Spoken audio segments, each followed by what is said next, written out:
How to find privacy settings on Truecaller. Hello guys, in today's video I'm gonna show you how to find privacy settings on Truecaller. First open Truecaller and then click on your profile here. Now click the settings icon in the top corner.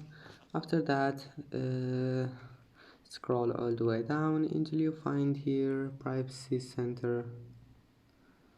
And now as you see here, you can find the privacy settings and you can manage anything you want here. Just manage it and then go back, it will be saved. I hope that can help you. And that's it for today's video. If you like this video, please don't forget to like and don't forget to subscribe, and thank you for watching this video until the end, and see you in the next video.